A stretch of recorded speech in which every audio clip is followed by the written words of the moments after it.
जनाब अली, दो गुजारिशात हैं। कॉन्स्टिट्यूशनल अमेंडमेंट्स हुई और पाकिस्तान को एक नया निज़ाम अदल दिया गया है। इस निज़ाम अदल के नतीजे में अब जो 3 सीनियर मोस्ट जज होंगे, सीनियर प्यूनी जज और 2 नेक्स्ट सीनियर जजेस, उन तीनों की ये तवक्कुआत होगी कि हुकूमत या वज़ीर आज़म इनमें से किसी एक को भी चीफ जस्टिस बना सकता है और यूं इन तीनों में से कोई भी हुकूमत वक्त को नाराज करने की कोशिश नहीं करेगा। पहले से ही हमारा निज़ाम अदल जो है 138वें नंबर पे दुनिया के इंडेक्स पे आ रहा है। मुकदमात जो हैं वो दहाइयों तक चलते रहते हैं।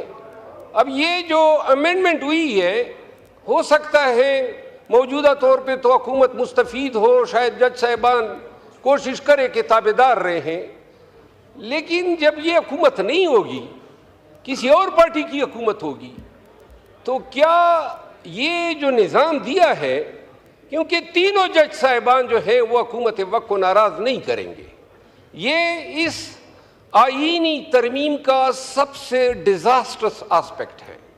और जिस मुआशरे में ऑलरेडी हमारी अदालतें जो हैं, कल जो लॉ मिनिस्टर फरमा रहे थे, कोई इनकी शानदार तारीख नहीं है इंसाफ करने की। जुल्फ़िकार अली भुट्टो शहीद को इसी सुप्रीम कोर्ट ने तख्तेदार पे लटकाया था। इसी अदलिया ने जस्टिस मुनीर भी पैदा किया, इसी अदलिया ने इफ्तिखार चौधरी भी पैदा किया, इसी अदलिया ने साकिब निसार को भी जन्म दिया, जस्टिस डोगर भी आए, जस्टिस खोसा भी आए, और सबसे ज्यादा प्रो मुनीर जस्टिस फाइज़ भी आ गए।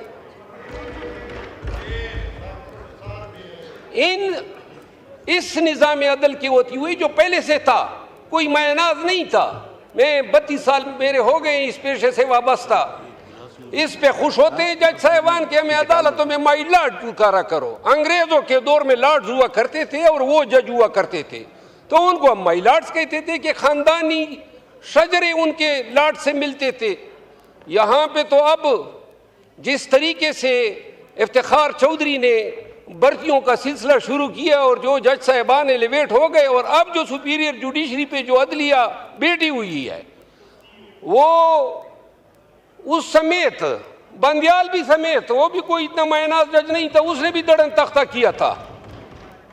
ये देखिए, कोई आपका, कोई हमारा, कोई हम पे मेहरबान, कोई आप पे मेहरबान।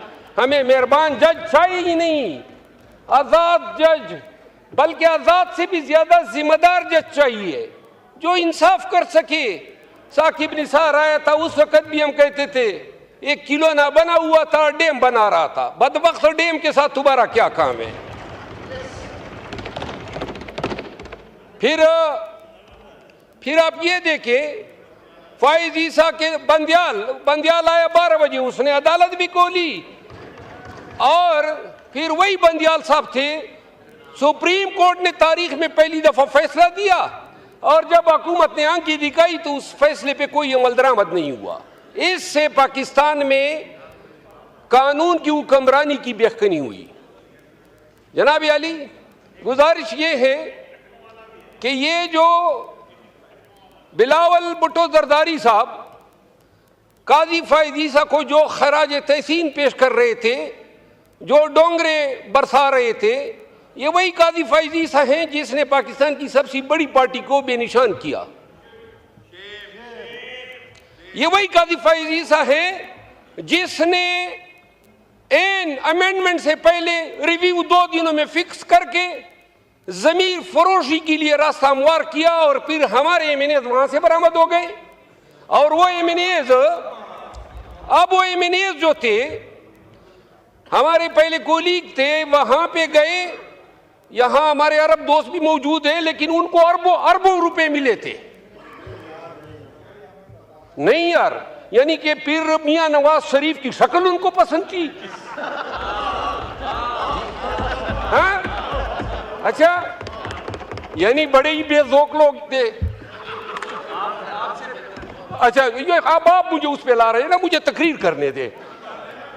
जनाब अली, हमारे दोस्त अगवा हुए कहते हैं, हमारे दोस्त जो हैं, और ये अरबों की जो पेशकशें हैं इस ऐवान में मौजूद शायद ही कोई एमएनए होगा जिसको नहीं हुएंगे, मुझ समेत हमें पेशकशें हुई, आए ज़मीर बेचें, और वो अमेंडमेंट होती है कि अगर वो 5 लोग ज़मीर न बेचते तो शायद ये अमेंडमेंट न होती। हमारे एमएनएज़ आपको वोट दे रहे हैं, फी सबीलिल्लाह दे रहे हैं, और बात हो रही थी कानून की हुक्मरानी की, जमहूरियत की बालादस्ती की, अदालतों की आज़ादी की। क्या ड्रामा है, यानी ज़मीर के मुताबिक है। अब किसने कहा?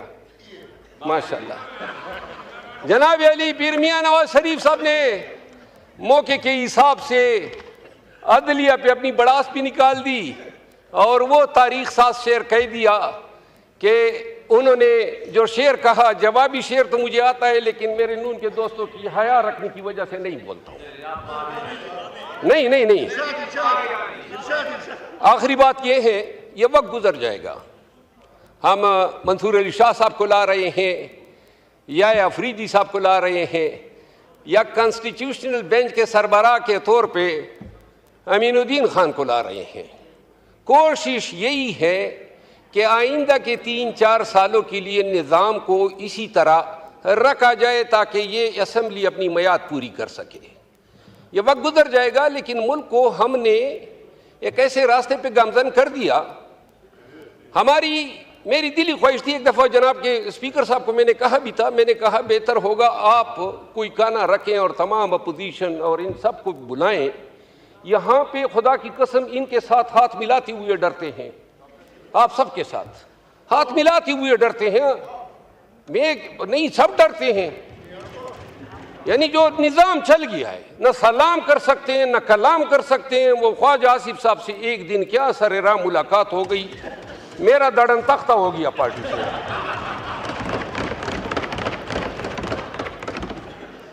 तो मेरी गुजारिश ये है जनाब स्पीकर कि ये जिस तरीके से अमेंडमेंट लाई गई, शायद ही बॉर्डर लाइन पे हम रह गए। थोड़ा सा अगर एक हमें अकोमोडेट कर देते तो ये कंसेंसस से भी लाई जा सकती थी।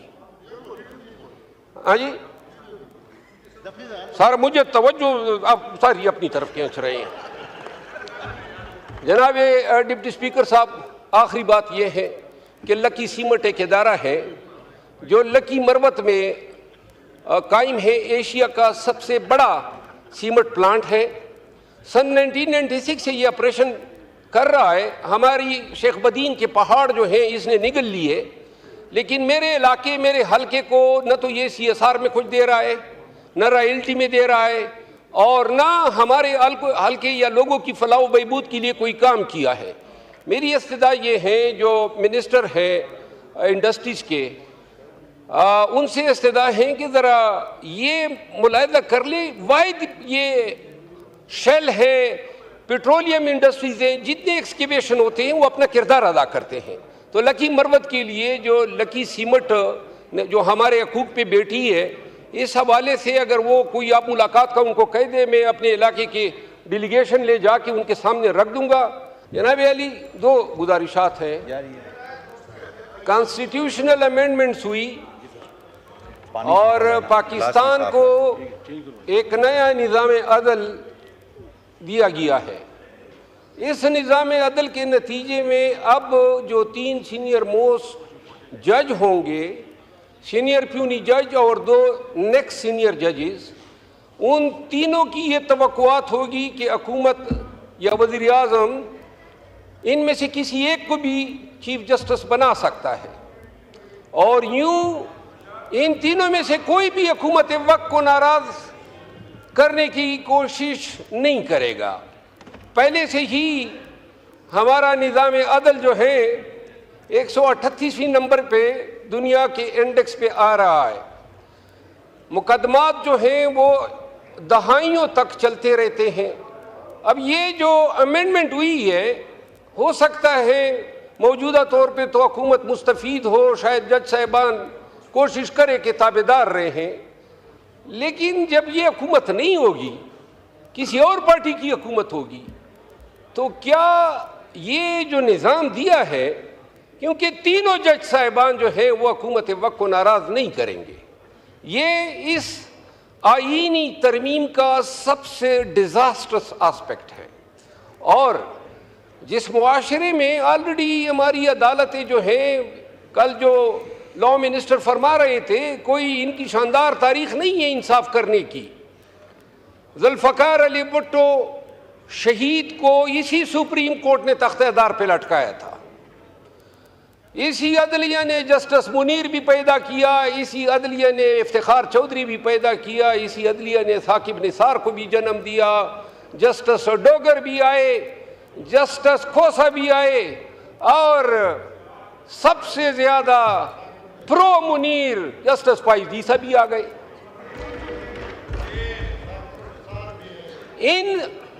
इस निज़ाम अदल की होती हुई जो पहले से था, कोई मायनाज नहीं था। मैं 32 साल मेरे हो गए इस पेशे से वाबस्ता। इस पे खुश होते हैं जज साहिबान के हमें अदालतों में माई लॉर्ड पुकारा करो। अंग्रेजों के दौर में लॉर्ड्स हुआ करते थे और वो जज हुआ करते थे, तो उनको हम माई लॉर्ड्स कहते थे कि खानदानी शजरे उनके लॉर्ड से मिलते थे। यहाँ पे तो अब जिस तरीके से इफ्तिखार चौधरी ने भर्तियों का सिलसिला शुरू किया और जो जज साहिबान एलिवेट हो गए, और अब जो सुपीरियर जुडिशरी पे जो अदलिया बैठी हुई है, वो उस समेत बंदियाल भी समेत, वो भी कोई इतना मायनाज जज नहीं था, उसने भी दड़न तख्ता किया था। ये देखिए, कोई आपका, कोई हमारा, कोई हम पे मेहरबान, कोई आप पे मेहरबान। हमें मेहरबान जज चाहिए ही नहीं, आज़ाद जज, बल्कि आज़ाद से भी ज्यादा जिम्मेदार जज चाहिए जो इंसाफ कर सके। साकिब निसार आया था, उस वक्त भी हम कहते थे एक किलो ना बना हुआ था, डैम बना रहा था। बदबख्त डैम के साथ तुम्हारा क्या काम है? फिर आप ये देखें, फाइज ईसा के बंदियाल आया 12 बजे, उसने अदालत भी खोली, और फिर वही बंदियाल साहब थे, सुप्रीम कोर्ट ने तारीख में पहली दफा फैसला दिया, और जब हुकूमत ने आंखी दिखाई तो उस फैसले पे कोई अमल दरामद नहीं हुआ। इससे पाकिस्तान में कानून की हुक्मरानी की बेखनी हुई। जनाब अली, गुजारिश ये है कि ये जो बिलावल भुट्टो जरदारी साहब काजी फाइज ईसा को जो खराज तहसीन पेश कर रहे थे, जो डोंगरे बरसा रहे थे, ये वही काजी फाइज ईसा हैं जिसने पाकिस्तान की सबसे बड़ी पार्टी को बेनिशान किया। ये वही काजी फाइज ईसा है जिसने एन अमेंडमेंट से पहले रिव्यू 2 दिनों में फिक्स करके जमीर फरोशी के लिए रास्ता हमवार किया, और फिर हमारे एमएनएज वहां से बरामद हो गए। और वो एमएनएज, अब वो एमएनएज जो थे, हमारे पहले कोलीग थे, वहां पे गए। यहां हमारे अरब दोस्त भी मौजूद हैं, लेकिन उनको अरबों रुपए मिले थे। नहीं यार, यानी कि पीर मियां नवाज शरीफ की शक्ल उनको पसंद थी। हाँ, अच्छा, यानी बड़े ही बेजौक लोग थे।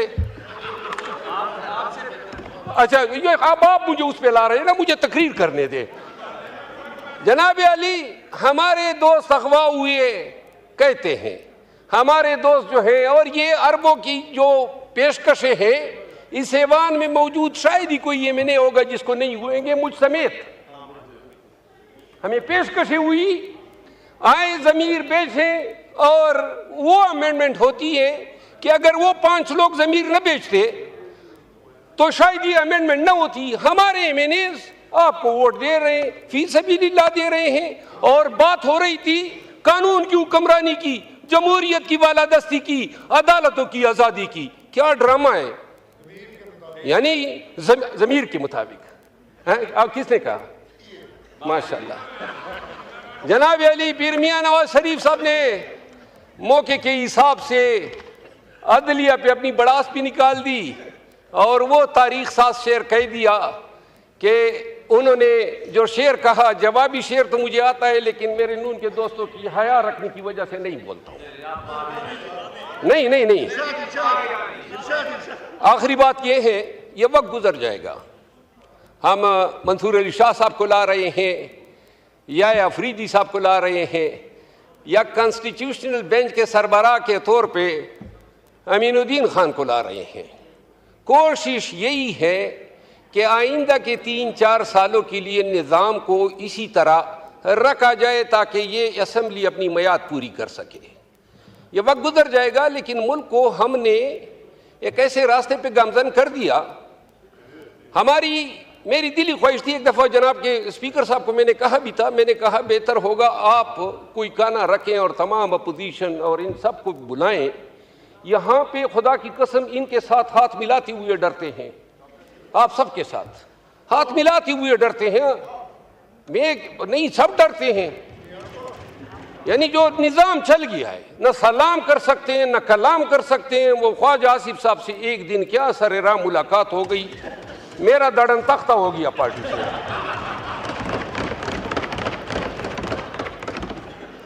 तो मेरी गुजारिश ये है जनाब स्पीकर कि ये जिस तरीके से अमेंडमेंट लाई गई, शायद ही बॉर्डर लाइन पे हम रह गए। थोड़ा सा अगर एक हमें अकोमोडेट कर देते तो ये कंसेंसस से भी लाई जा सकती थी। हाँ जी सर, मुझे तवज्जो आप सारी अपनी तरफ खींच रहे हैं। जनाब डिप्टी स्पीकर साहब, आखिरी बात यह है कि लकी सीमेंट एक इदारा है जो लकी मरवत में कायम है। एशिया का सबसे बड़ा सीमेंट प्लांट है। सन 1996 से ये ऑपरेशन कर रहा है। हमारी शेख बदीन के पहाड़ जो हैं इसने निगल लिए, लेकिन मेरे इलाके, मेरे हलके को न तो ये CSR में कुछ दे रहा है, न रॉयल्टी में दे रहा है, और ना हमारे हल्के या लोगों की फलाह बहबूद के लिए कोई काम किया है। मेरी इस्तदा ये है, जो मिनिस्टर है इंडस्ट्रीज़ के, उनसे इस्तदा है कि ज़रा ये मुलाहिदा कर ले। वाहिद ये शेल है, पेट्रोलियम इंडस्ट्रीज़ हैं, जितने एक्सकेवेशन होते हैं वो अपना किरदार अदा करते हैं। तो लकी मरवत के लिए जो लकी सीमेंट जो हमारे हकूक़ पे बैठी है, इस हवाले से अगर वो कोई आप मुलाकात का उनको कह दे, मैं अपने इलाके की डेलीगेशन ले जाके उनके सामने रख दूंगा।